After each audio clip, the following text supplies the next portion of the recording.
നമസ്കാരം. മുടിയുടെ നിറത്തെ സ്വാധീനിക്കുന്നത് പ്രധാനമായും ജനിതകം, സൂര്യപ്രകാശം, സമ്മർദ്ദം എന്നിവയൊക്കെയാണ്. മുടിക്കുള്ള പിഗ്മെന്റ് ഉൽപ്പാദിപ്പിക്കുന്ന കോശങ്ങളായ മെലനോസൈറ്റുകൾ അവയുടെ പ്രവർത്തനം കുറയ്ക്കുകയോ നശിക്കുകയോ ചെയ്യുമ്പോൾ മുടിയുടെ കറുത്ത നിറം മങ്ങുകയും നരയുണ്ടാവുകയും ചെയ്യുന്നു. ഇത് പ്രകൃതിദത്തമായ സ്വാഭാവിക പ്രക്രിയയാണ്. മുടി കളർ ചെയ്യുന്നതുകൊണ്ട് ഈ പ്രക്രിയയിൽ മാറ്റമൊന്നും ഉണ്ടാകില്ല എന്ന് പറയപ്പെടുന്നു. കളർ ചെയ്യുന്നതും മുടി നരയ്ക്കുന്നതുമായി നേരിട്ട് ബന്ധമുണ്ടെന്ന് ഇതുവരെ തെളിയിച്ചിട്ടില്ല.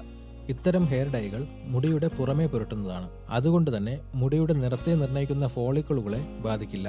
എന്നാൽ മുടി കളർ ചെയ്യുന്നത് മുടിയുടെ ആരോഗ്യത്തെ ബാധിച്ചേക്കാം. മുടി ദുർബലമാകാനും പെട്ടെന്ന് പൊട്ടിപ്പോകാനും കാരണമാകാം. എന്നാൽ ഹെയർ കളർ ചെയ്യുന്നതിന് മുമ്പ് ബ്ലീച്ച് ചെയ്യുന്നത് മുടിയുടെ നിറം മങ്ങാനും മുടിയുടെ വേരുകളെ ദുർബലപ്പെടുത്താനും കാരണമായേക്കാം. ബ്ലീച്ചിങ്ങിന് ഉപയോഗിക്കുന്ന ഹൈഡ്രജൻ പെറോക്സൈഡ് അടിഞ്ഞുകൂടുന്നത് മുടി നരയ്ക്കാൻ കാരണമാകാം. ബ്ലീച്ചിങ് ആവശ്യമില്ലാത്ത താൽക്കാലിക ഹെയർ ഡൈകൾ ഉപയോഗിക്കുന്നതാണ് നല്ലത്. ഇതുപോലെയുള്ള ഹെൽത്ത് ടിപ്സിനായി ഈ ചാനൽ ഇപ്പോൾ തന്നെ സബ്സ്ക്രൈബ് ചെയ്യുക.